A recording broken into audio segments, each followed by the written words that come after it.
Mercy false कहानी की शुरुआत में हमें रोना नाम की एक छोटी लड़की दिखाई जाती है जो कि अपने पिता के साथ जंगल में घूम रही थी। तभी उसके पिता को एक जख्मी घोड़ा नजर आता है और उसका पिता उसके सामने उस घोड़े का गला काट देता है ताकि वो उसे दर्द से मुक्त कर सके। ये देखकर रोना हैरान हो जाती है और सीन यहीं पर कट हो जाता है। फिर हमें 15 साल बाद की कहानी दिखाई जाती है जहाँ हम रोना और उसके दो दोस्त स्कॉट और हैदर को देखते हैं जो कि उसके साथ ट्रिप पर जा रहे थे। तभी उन्हें रास्ते में एक हिचहाइकर मिलती है जो कि उनसे लिफ्ट मांगती है, लेकिन रोना गाड़ी नहीं रोकती और वो आगे चली जाती है। हैदर उससे पूछती है कि आखिर उसने गाड़ी क्यों नहीं रोकी, उनकी गाड़ी में जगह थी। लेकिन रोना उससे कहती है कि क्या पता वो एक सीरियल किलर हो और उन्हें कभी भी स्ट्रेंजर्स पर भरोसा नहीं करना चाहिए। उसके बाद वो लोग एक जगह पर पहुंचते हैं जहां से वो मर्सी फॉल्स जाने वाले थे। वहीं पर उसके दो दोस्त डॉनी और एंडी भी आ जाती हैं उनके साथ जाने के लिए।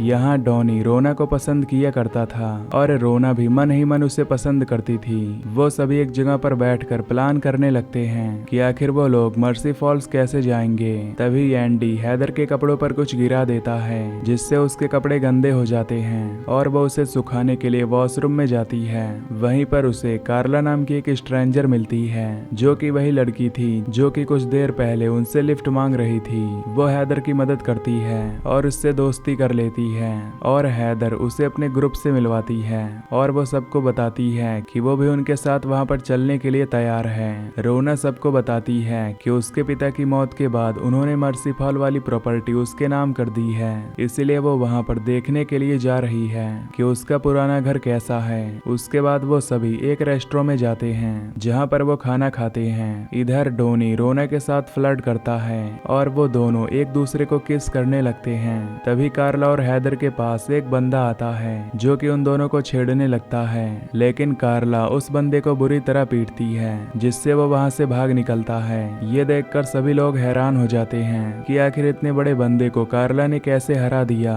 अगली सुबह वो सभी मर्सी फॉल्स जाने के लिए तैयार हो जाते हैं और रोना सबको मैप दिखाती है और उनसे कहती है कि उसके पिता का केबिन उन्हें ढूंढना होगा क्योंकि वो बहुत सालों से वहां पर नहीं गई है, इसीलिए उसे कुछ अच्छी तरह याद नहीं है। उसके बाद वो सभी वहां पर जाने के लिए निकल जाते हैं और कार्ला भी उनके साथ ही जा रही थी। जब वो लोग जंगल की ओर बढ़ते हैं तो रोना को अपने बचपन की बात याद आती है जहां जब उसने अपने पिता को घोड़े को काटते हुए देखा था तो वो वहां से भाग गई थी। उसे वो मेमोरी ट्रॉमेटाइज करती थी। तभी वहां पर कार्ला आती है जो कि सबको डरा देती है और ये देखकर सभी हैरान हो जाते हैं कि आखिर अचानक वो ग्रुप से गायब कैसे हो गई थी। वो उसे कहते हैं कि अगर वो खो गई थी तो दोबारा से ग्रुप में कैसे आ गई।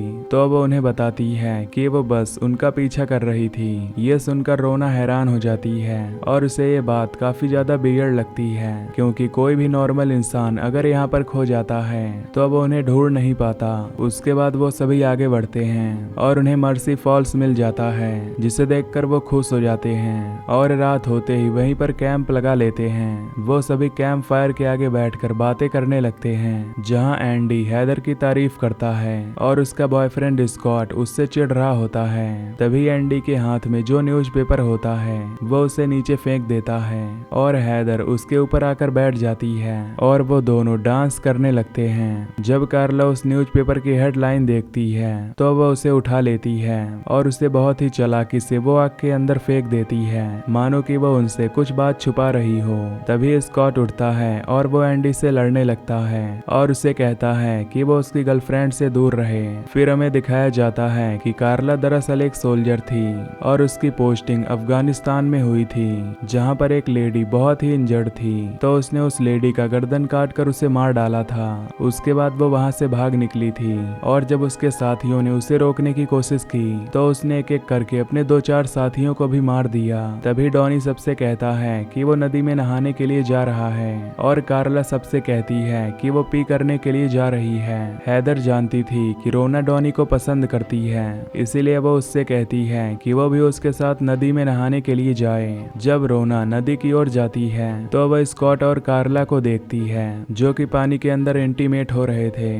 कार्ला उसे रोते हुए देख लेती है लेकिन फिर भी वो नहीं रुकती और वो उसे इशारों में टॉन्ट मारती है कि उसका बंदा अब उसके साथ है। रोना वहां से रोते हुए कैंप की तरफ जाने लगती है और तभी उसे जंगल से कुछ आवाज आती है। जब वो वहाँ पर देखने के लिए जाती है तो उसे हैदर और एंडी मिलते हैं जो कि वहाँ पर मेकआउट कर रहे थे।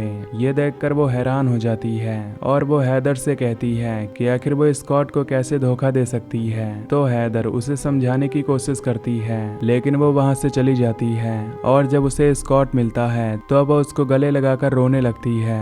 अगली सुबह जब सभी उठते हैं तो स्कॉट एंडी से लड़ने लगता है और उससे कहता है कि उसकी हिम्मत कैसे हुई उसकी गर्लफ्रेंड को छूने की। वो हैदर से कहता है कि उसने जो हरकत की है उससे उसका दिल टूट गया है जिसकी वजह से अब वो उसके साथ ब्रेकअप करना चाहता है। एंडी और उसमें हाथापाई होने लगती है और स्कॉट एंडी को धक्का दे देता है जिससे वो नीचे जा गिरता है और एक लकड़ी उसके टांगों के आर पार हो जाती है जिससे उसे बहुत दर्द होने लगता है और उसका ढेर सारा खून निकल रहा था। तभी सभी उसके पास आकर उसकी मदद करने की कोशिश करते हैं और जब वो कार्ला से मदद मांगते हैं तो कार्ला उनसे कहती है कि उसका खून नहीं रुकने वाला जिसकी वजह से उसकी मौत होने वाली है। वो तुरंत एक चाकू निकालकर उसका गला काट देती है जिससे उसकी वहीं पर मौत हो जाती है। ये देखकर सभी लोग हैरान हो जाते हैं और उससे कहते हैं कि आखिर उसने ये क्या कर दिया। तो वो उन्हें बताती है कि उसने उसे दर्द से मुक्त किया है और कुछ नहीं। वो सभी लोग उससे कहते हैं कि उसे बिल्कुल नहीं करना चाहिए था, उन्हें उसे हॉस्पिटल लेकर जाना चाहिए था जिससे उसकी जान बच जाती। लेकिन कार्ला का यही कहना था कि उसकी जान हरगिज नहीं बच सकती थी, इसीलिए उसने उसे खुद ही मार डाला। ये सुनकर रोना उससे कहती है कि वो सभी चलकर पुलिस के सामने सरेंडर कर देंगे।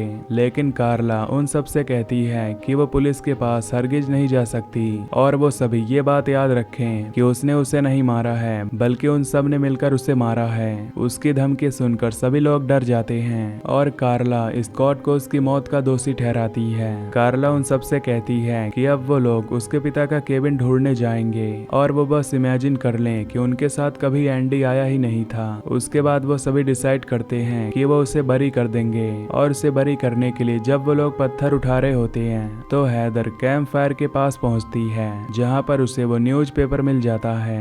जब वो न्यूज़पेपर का आर्टिकल पढ़ती है तो उसे पता चलता है कि कार्ला कितनी खतरनाक है, इसीलिए वो उस न्यूज़पेपर को छुपा लेती है। उसके बाद वो सभी उसकी लाश को बरी कर देते हैं और अपने बैग उठाकर दोबारा से अपने डेस्टिनेशन पर निकल जाते हैं ताकि वो केबिन को ढूंढ सके।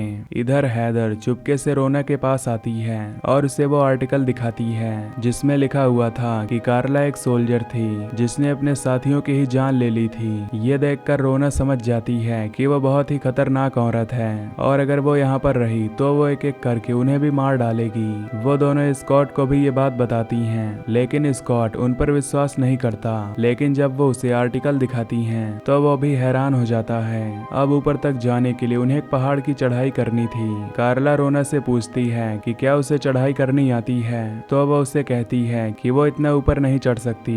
कार्ला उससे कहती है कि वो खुद ऊपर जा रही है ताकि वो देख सके कि आखिर उसका केबिन कहाँ पर है और वो लोग वहाँ जा सके। जब वो ऊपर जाती है तो रोना डॉनी को भी बता देती है कि वो एक कातिल है और उसके बाद वो सभी डिसाइड करते हैं कि वो सब यहाँ से भाग निकलेंगे। कार्ला जब ऊपर पहुँचती है तो वो उस केबिन को देखने लगती है लेकिन उसे कहीं पर भी केबिन नजर नहीं आता।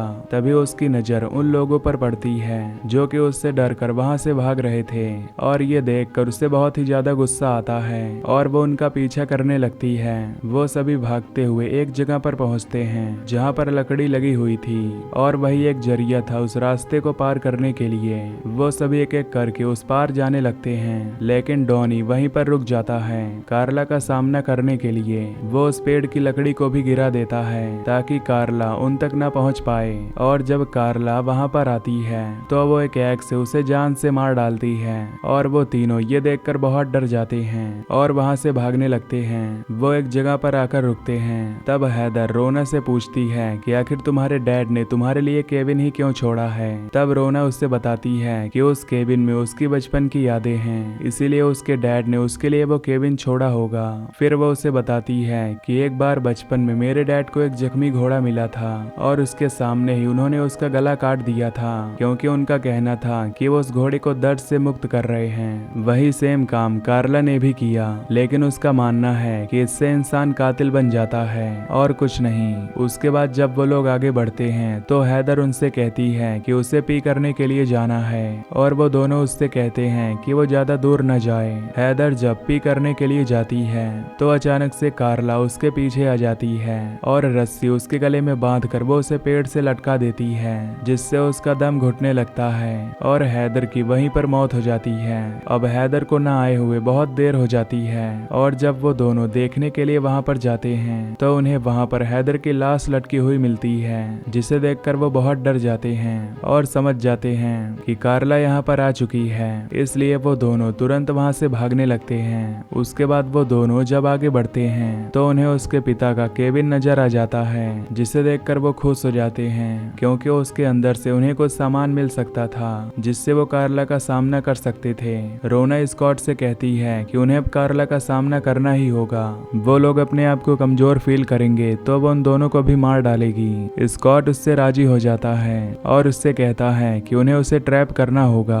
तो वो दोनों एक गुफा में जाल बिछाते हैं ताकि वो वहां पर उसे ट्रैप करके जान से मार सकें। वो उसका सामना करने के लिए अपने सारे औजारों को भी तैयार कर लेते हैं। रात को वो दोनों ड्रिंक करते हैं और म्यूजिक बजाकर इंटीमेट होते हैं और कुछ देर बाद अचानक वहां की लाइट चली जाती है। स्कॉट जब लाइट को फिक्स करने के लिए सैड में जाता है तो कार्ला वहां पर आ जाती है जो कि उसे स्टैब कर देती है, जिससे उसके पेट से खून निकलने लगता है और उसकी मौत हो जाती है। रोना जब ये देखती है तो वो कार्ला पर अटैक करती है और उसे लेकर वो गुफा में जाती है ताकि वहां पर वो उसका सामना कर सके। कार्ला वहां पर उसका पीछा करती है और उसे बुरी तरह पीटती है, लेकिन रोना हार नहीं मानती और वो भी उसे स्टैब करने लगती है। तभी रोना एक जगह पर जाकर छुप जाती है जहां पर उसने मिट्टी का तेल रखा हुआ था और वो उस पर मिट्टी का तेल डालकर उसके ऊपर आग लगा देती है, जिससे कार्ला जल जाती है और उसकी मौत हो जाती है। उसके बाद रोना गुफा से बाहर निकलती है जो कि खून से लथपथ थी और वो बहुत ज्यादा रोने लगती है और इसी के साथ ये मूवी यहीं पर खत्म हो जाती है। तो दोस्तों, अगर आपको ये एक्सप्लेनेशन पसंद आई हो तो वीडियो को लाइक और चैनल को सब्सक्राइब कर दीजिए। Till then take care, love you, bye bye.